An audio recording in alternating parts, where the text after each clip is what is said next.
नमस्कार दोस्तों, हमारा आज का विषय है nutrition and fitness. Ma'am, nutrition and fitness में क्या क्या इंक्लूड होता है? न्यूट्रिशन एंड फिटनेस में सब कुछ इंक्लूड होता है। Everything that you eat is going to affect your health, and अगर आप हेल्दी हैं तो आप फिट हैं। तो सबसे पहले हम बात करते हैं what is health. Health is कि आप you should have the energy to perform your activities throughout the day. जो भी आप काम कर रहे हैं वो आप अच्छे से कर सकें, उसमें आपको कोई थकावट ना महसूस हो, your energy level stay high. That is being healthy physically as well as mentally, कि आपको कोई डिप्रेशन या ऐसी कोई प्रॉब्लम्स, कोई टेंशन, एंजाइटी ना हो। This is what is health. Now how is health related with nutrition? Whatever you eat, जो भी आप खाते हैं दिन में, that is going to affect your health. क्योंकि आपको सारा दिन में काम करना है, उसके लिए आपको एनर्जी चाहिए, आपको कैलोरीज चाहिए, प्रोटीन्स चाहिए, वेरियस न्यूट्रिएंट्स चाहिए। तो वो सब आपको कहाँ से मिलेंगे? खाने से। आप क्या खाते हैं that will affect your health status and your fitness level. So these go hand in hand. If there is no nutrition, there is going to be no fitness. तो दोनों एक साथ ही जाते हैं, दोनों का एक साथ ही रिलेशन है। अगर न्यूट्रिशन नहीं है तो फिटनेस नहीं होगी और हम एक हेल्दी लाइफ नहीं जी पाएंगे। तो मैम, आपने हमें बताया कि न्यूट्रिशन एंड फिटनेस के बारे में, तो मैम ये न्यूट्रिशन कितना इंपॉर्टेंट होता है? जैसे मैंने अभी बात की, इट इज़ वेरी इंपॉर्टेंट। अगर आप अपनी डाइट में अच्छे कार्बोहाइड्रेट्स, प्रोटीन्स, फैट्स, वाइटामिन नहीं ले रहे हैं तो कोई ना कोई ऐसी बीमारियां होंगी जो आपको हो सकती हैं। अगर बीमारी नहीं भी होती है तो आपका एनर्जी लेवल लो हो जाएगा, आपको थकावट लगेगी, आपका काम करने का मन नहीं करेगा। अगर आप काम करते हैं तो उसमें आपकी आउटपुट वो नहीं आती है जो आप चाहते हैं। All these things are going to affect. आपको बॉडी एक्स हो सकती हैं, लेथार्जी फील होती है। So all these are going to be factors if your nutrition is not adequate. जी। तो अगर हमारा न्यूट्रिशन प्रॉपर नहीं होगा तो कई सारी प्रॉब्लम्स आ सकती हैं, जैसे हम लेथार्जिक हो सकते हैं, कुछ भी काम करने का दिल नहीं करेगा, एकदम अजीब से हो जाते हैं हम। तो हमारे लिए फिट रहना, प्रॉपर न्यूट्रिशन लेना बहुत ज़्यादा ज़रूरी है। तो मैम, जैसे आपने हमें कई सारी चीज़ों के बारे में बताया, जैसे प्रोटीन्स, कार्बोहाइड्रेट्स। तो मैम, हमें कितने प्रोटीन्स कंज्यूम करने चाहिए फिट रहने के लिए? देखिए, प्रोटीन्स की जो एवरेज इनटेक है इज डिपेंडेंट ऑन वेट। तो फॉर एन अडल्ट मेल अगर हम लेते हैं 60 kg वेट, तो protein requirement is about 60 grams per day. And for females 50 kg अगर हम वेट लेते हैं तो is about 50 grams per day. So 1 kg per kg body weight is the rough calculation for proteins. मगर ये proteins जो हैं गुड क्वालिटी प्रोटीन से आने चाहिए। जैसे eggs, non veg is one source of good quality proteins. Dairy, milk, curd, आपके paneer, these comes in the dairy products. Then दालें, आपकी जो वेजिटेरियंस हैं उनको ये सोचने की ज़रूरत नहीं है कि हम प्रोटीन्स कहाँ से लें। दालें जो हैं, सब दालें वो इक्वलेंट सोर्स ऑफ प्रोटीन है। Soybean is the best vegetarian source of protein. Rajma, चने, दाल, साबुत दाल, धुली दाल, सब आप जो खा रहे हैं वो प्रोटीन सोर्स है। So they provide you proteins for vegetarians. जी। तो हमारा सेहत का खजाना हमारे घर पर ही पड़ा होता है। हमारी दालें जो भी है, जो आजकल कई सारे लोग हैं, जैसे खासकर हमारी यंग जनरेशन है, जो छोटे बच्चे हैं, उन्हें दाल पसंद नहीं है और वो यही सारा मैम जंक फूड खाने में ज़्यादा दिलचस्पी रखते हैं और उन्हें ये नहीं पता कि दालों में कितना ज़्यादा प्रोटीन होता है जो हमारे लिए बहुत ज़्यादा हेल्दी होता है। तो मैम, प्रोटीन के अलावा और कौन कौन से न्यूट्रिएंट्स हैं जो हमें लेना चाहिए? प्रोटीन्स के अलावा everything should be included in your diet. Carbohydrate से हम शुरू करें। Carbohydrate should form the base of your diet. तो आपको 6 to 8 सर्विंग्स कार्बोहाइड्रेट्स की दिन में लेनी चाहिए। कार्बोहाइड्रेट्स में क्या आता है? चपाती, ब्रेड, चावल, फ्रूट्स, वेजिटेबल्स, ये जो आप खा रहे हैं ये मेनली आपका सीरियल बेस जो है ये कार्बोहाइड्रेट्स प्रोवाइड करता है। उसके बाद सूजी, मैदा, ये सब इसमें आता है। उसके बाद आ गए आपके प्रोटीन्स जिनकी हमने पहले बात की है, milk, meat, dairy products and pulses. These form the protein base. Then come fats. Fats are also important for a healthy nutrition to stay fit, क्योंकि कई ऐसे वाइटामिन्स हैं जो फैट सॉल्युबल हैं, जो आप फैट जो खाते हैं उसके थ्रू ही आपकी बॉडी में जाएंगे। जैसे A, D, E and K are fat soluble vitamins. They will be only available to you to your body through fats that you eat. Then essential fatty acids हैं जो बॉडी की requirement है, जो हमें चाहिए ही चाहिए हैं। There are 16 essential fatty acids. Then come vitamins and minerals. You are going to get mainly from fruits, vegetables, green leafy vegetables, all kinds of other vegetables. They are also equally important for diet. जी जी ma'am, ये तो आपने बहुत ही अच्छी बात बताई, खासकर हमें ग्रीन लीफी वेजिटेबल्स के बारे में। बहुत सारे लोग हैं मैम, चाहे वो छोटे हो या फिर बड़े हो, ग्रीन वेजिटेबल्स देखकर ही मुंह सा बना लेते हैं कि हमें ये नहीं खाना, हमें इससे दूर रहना है और हमें जंक फूड ही ज़्यादा कंज्यूम करना है। पर उन्हें ये नहीं पता कि ये हमारी हेल्थ के लिए कितना ज़्यादा इम्पॉर्टेंट है। हमारे घर पे ही बहुत कुछ ऐसा चीज़ें हैं जो हमें हेल्दी रहने के लिए बहुत ज़्यादा हेल्प करते हैं, और हमें इन बातों का ध्यान रखना चाहिए कि हम वही डाइट कंज्यूम करें जो हमें हेल्दी रखे। क्योंकि आज के टाइम में जब हम लोग इतने बिजी हो चुके हैं, एक भाग दौड़ का दौर बन चुका है कि कुछ भी पाने के लिए, कुछ भी हासिल करने के लिए हमें बहुत हार्ड वर्क करना पड़ता है, बहुत भागना पड़ता है। और अगर उस टाइम में हम हेल्दी नहीं रहेंगे, अच्छी डाइट नहीं कंज्यूम करेंगे, तो हमारी सेहत पे तो बुरा असर पड़ेगा ही साथ हमारे दिमाग पे भी बहुत बुरा असर पड़ सकता है। और जैसा कि हमें मैम ने बताया था कि हम आलसी हो सकते हैं। दोस्तों, अगर हम चाहते हैं कि हम सक्सेसफुल हो जाएं, तो हमारे लिए सबसे ज़्यादा इंपॉर्टेंट ये है कि हम फिट रहने के साथ साथ बहुत ही ज़्यादा एनर्जेटिक और एक्टिव रहे। और अगर आप सब आलसी, लेजी रहेंगे तो आप कभी भी सक्सेसफुल नहीं हो पाएंगे और आगे नहीं बढ़ पाएंगे। तो दोस्तों, एकता मैम की बातों को ध्यान में रखिए और हमारे घर में जो भी milk products, green leafy vegetables, pulses यानी दालें हैं, उन्हें कंज्यूम कीजिए ताकि आप एकदम फिट एंड हेल्दी रह सके। जंक फूड की भी बात की थी कि आज लोग जंक फूड को ज़्यादा कंज्यूम करते हैं। तो मैम, जंक फूड कंज्यूम करना एक तरह से उनके लिए बेनिफिशियल है या फिर उन्हें कई सारी प्रॉब्लम्स में डाल देता है?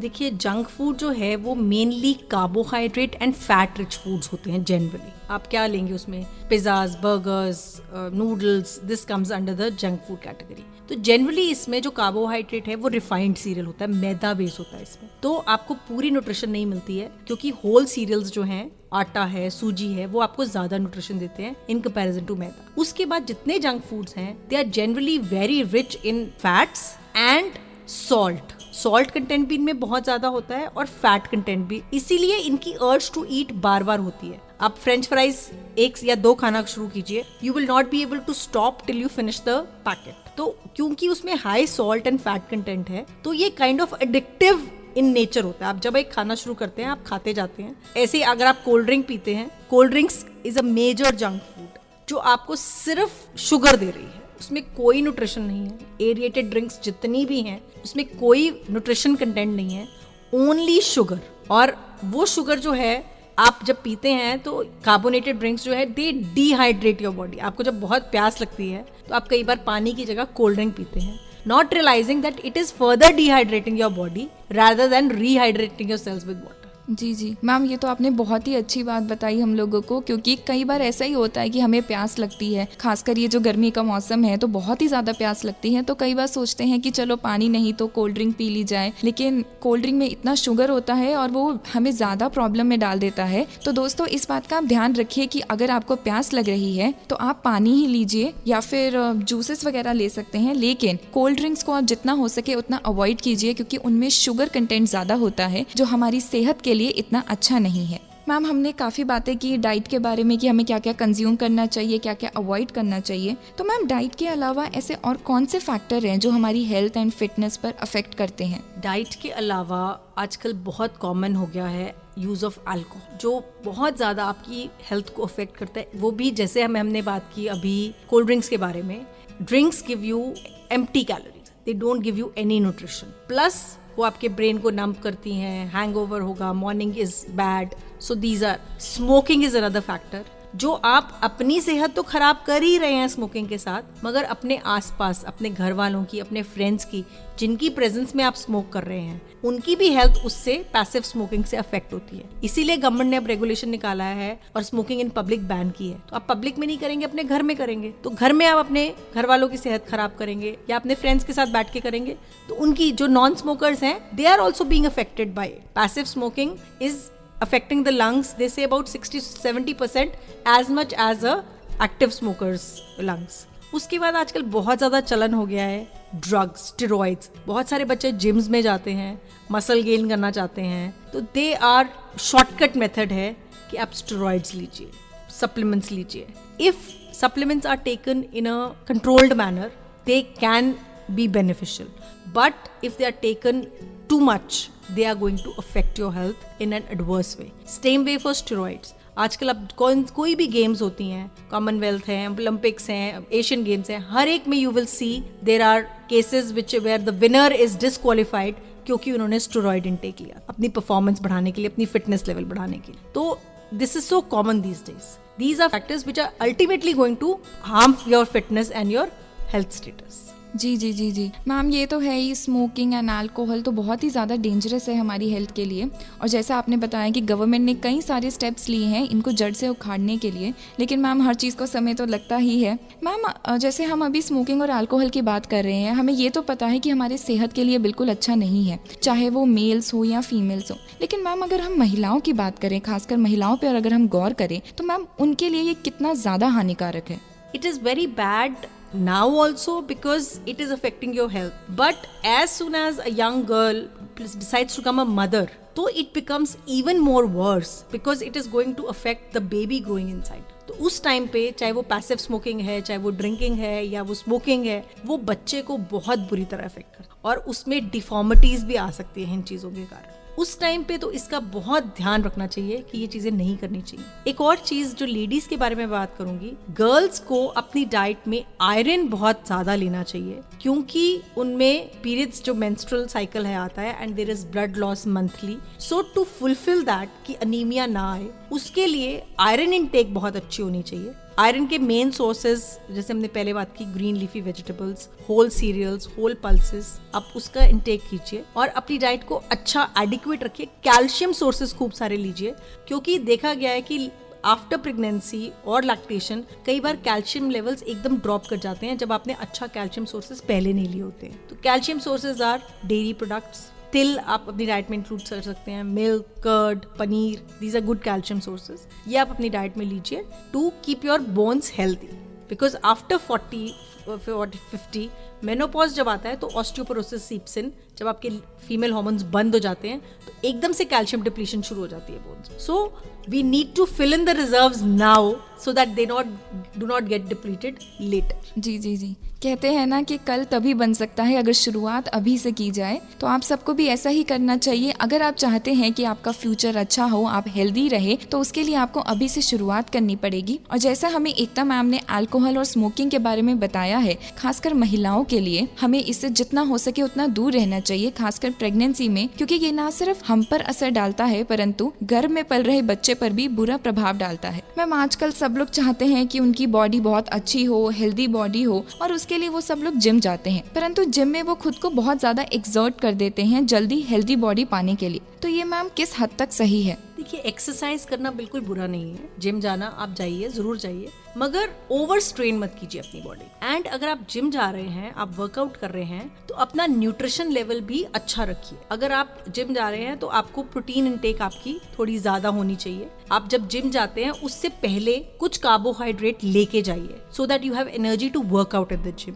एंड अपनी पूरे दिन में अपनी प्रोटीन इंटेक को थोड़ा बढ़ाइए। अगर आप एग्स लेते हैं तो एग वाइट्स ले सकते हैं, मिल्क की क्वांटिटी बढ़ा सकते हैं, पनीर रेगुलर अपनी डाइट में इंक्लूड कर सकते हैं to raise your protein intake so that you have adequate proteins to for muscle building. And कई चीजों में देखा गया है कि कई जिम्स जो हैं वो बहुत आपको फोर्स करते हैं to take those protein drinks और सप्लीमेंट्स। वो आप ले सकते हैं बट एक विद इन लिमिट लीजिए, क्योंकि कई ऐसे केसेस देखे गए हैं जिसमें एक्सेस प्रोटीन इंटेक के कारण बच्चों की किडनीज पे इफेक्ट आना शुरू हो गया। यंग बॉयज जो बहुत ज्यादा मसल बिल्डिंग और उसमें इन्वॉल्व हैं, क्योंकि प्रोटीन की जितनी एक्सक्रीशन होनी है बॉडी में वो थ्रू किडनीज होनी है। तो जब आप बहुत ज्यादा एक्सेस में प्रोटीन ले लेते हैं, ओवर 120 और 30 grams per day, the kidney start getting affected slowly. तो एक्सेस किसी चीज की मत कीजिए। जी जी जी जी, उसको विद इन लिमिट्स रखिए।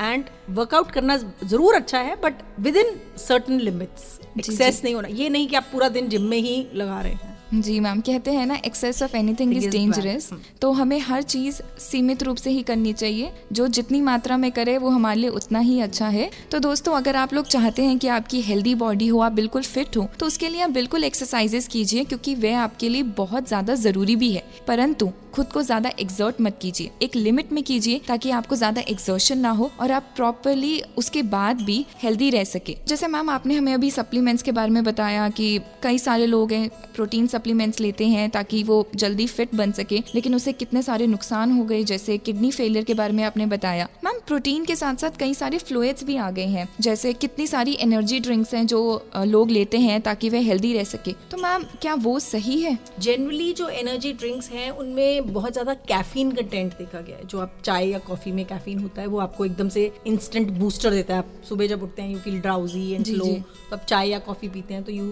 Feel alert. उसका कैफीन कंटेंट बहुत हाई है, और अगर वो विदाउट शुगर है तो उसमें एस्पार्टेम कंटेंट भी, जो केमिकल डाला जाता है इंस्टेड ऑफ शुगर, वो भी बहुत हाई है। तो आप जहाँ तक हो सके उनको अवॉइड कीजिए और कम से कम उसका उपयोग कीजिए। उसकी जगह आप ड्रिंक्स, आप पानी पीजिए, खूब सारा पानी पीजिए। Water is the wonder drink. It is good for your skin, it is good for your hair, it is good for your health, it is good for your body, everything. Then आजकल गर्मियों के मौसम में आप नमकीन लस्सी ले सकते हैं, छाछ ले सकते हैं, मीठी लस्सी, जूसेस। सो आप हेल्दी ड्रिंक्स पीजिए, बहुत सारी चीजें अवेलेबल हैं। आप शेक्स बना के पी सकते हैं फ्रूट्स के साथ, तो various things you can drink. जी जी मैम, मतलब अमृत तो हमारे पास ही है, पर हम ऐसे ही जा रहे हैं कुछ ऐसा ढूंढने के लिए, मतलब जो बिल्कुल भी नेचुरल नहीं है और ना ही हमारे लिए इतना हेल्दी है। दोस्तों अगर हम शेक्स पीते हैं तो लिक्विड के साथ साथ फ्रूट्स का भी जो फायदा होता है हमें वो भी मिलता है, और अगर हम नींबू पानी पीते हैं तो हम सब जानते हैं कि नींबू हमारे लिए कितना अच्छा है। Vitamin C is very good for your skin.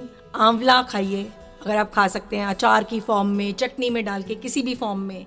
नींबू लीजिए, गर्मियों में बहुत अच्छा है। जी जी, तो ये चीज़ें ज़रूर आप लीजिए। एंड जो भी seasonal fruits and vegetables available हैं, they are very good. Nature gives you things which your body requires in that season. तो आजकल के मौसम में वाटरमेलन, खरबूजा, पपीता, पेयर्स, मैंगो भी कुछ आप खा सकते हैं। तो everything you should take in your diet. Moderation is the only key. Don't overdo anything. आप मॉडरेट लेवल में मीठा भी खा सकते हैं। It's not that if you want to stay fit and healthy, if you are exercising, आप walk कीजिए, आप ऑन स्पॉट जॉगिंग कर सकते हैं, आप स्किपिंग कर सकते हैं, कुछ भी छोटी सी एक्टिविटी कीजिए and eat healthy and stay fit. जी जी जी जी, मतलब इतना कुछ है हम लोगों के पास, फिर भी हम लोग बाहर जाते हैं कुछ ढूंढने के लिए। सेहत का खजाना, सेहत का वरदान हमारे पास खुद ही है। हमारी किचन, हमारी माँ के हाथ का खाना, वो सेहत का वरदान है। हाँ जी जी जी मैम, बिल्कुल सही बात कही आपने। और हाँ दोस्तों, जैसे हमें मैम ने बताया लस्सी, छाछ, हमें वो भी पीनी चाहिए। पानी के साथ साथ दही का भी हमें फ़ायदा मिल सकता है। तो दोस्तों जितना हो सके हमें नेचुरल रहना चाहिए, हमें जितना हो सके पानी पीना चाहिए, क्योंकि वो हमारी बॉडी के लिए अच्छा है, हमारे बालों के लिए अच्छा है, हमारी स्किन के लिए अच्छा है। एक पंथ 3 काज का काम करता है पानी हमारे लिए, या शायद उससे भी ज़्यादा, बहुत ज़्यादा। जी जी। तो दोस्तों जितना हो सके उतना नेचुरल रहिए, और जितना भी हमें बाहर से ये सप्लीमेंट्स या फिर एनर्जी ड्रिंक्स हैं इन्हें अवॉइड कीजिए। तो मैम अंत में आप कोई संदेश देना चाहेंगे? मैं यही संदेश देना चाहिए हूँ कि अच्छा खाइए, सेहतमंद रहिए, मगर उसके साथ थोड़ा सा फिजिकल एक्टिविटी लेवल जरूर रखिए। जी जी। उसमें आप सैर करना चाहते, जो आपको अच्छा लगता है, आप डांस करना अच्छा लगता है, आप कमरे में अपने म्यूजिक लगा के डांस कीजिए, that is also physical activity. So do what ever you like, but certainly 30 to 40 minute of physical activity जरूर रखिए। तो क्योंकि आजकल बच्चे कंप्यूटर, फोन, आईपैड्स पे इतने बिजी हैं that physical activity level even छोटे बच्चों का बिल्कुल कम हो गया है। तो इसलिए कुछ ना कुछ फिजिकल एक्टिविटी जरूर की। जी जी मैम, जहाँ टेक्नोलॉजी ने हमें बहुत एडवांस्ड बना दिया है, वहाँ हमें शायद थोड़ा लेजी भी बना दिया है, थोड़ा एडिक्टेड बना दिया है। जैसे अब मेरा भी छोटा भाई है या फिर मेरे दोस्तों के भाई बहन है, वो भी आजकल सारा दिन फोन में नई नई गैजेट्स में रहते हैं, और इस चक्कर में जो मैम हमारे टाइम पे फिजिकल एक्टिविटीज होती थी, जो अच्छी अच्छी छोटी छोटी गेम्स होती थी, वो छूटती जा रही हैं। जी जी जी मैम, ऐसे कितनी सारी पुरानी गेम्स हैं जिसके बारे में शायद हम नहीं जानते, और हमारी आने वाली जनरेशन वो तो शायद कभी जान भी नहीं पाएंगी। तो दोस्तों जितना हो सके हमें अपने कल्चर को रिवाइव करना चाहिए, क्योंकि वो रिवाइव होगा, हम भी हेल्दी रहेंगे, इंटरेस्टिंग गेम्स खेलेंगे जो हमारी हेल्थ के लिए अच्छा है। थैंक यू मैम, अपने बिजी स्केड्यूल से टाइम निकालने के लिए और हमारे लिसनर्स को इतनी इंपॉर्टेंट इन्फॉर्मेशन देने के लिए।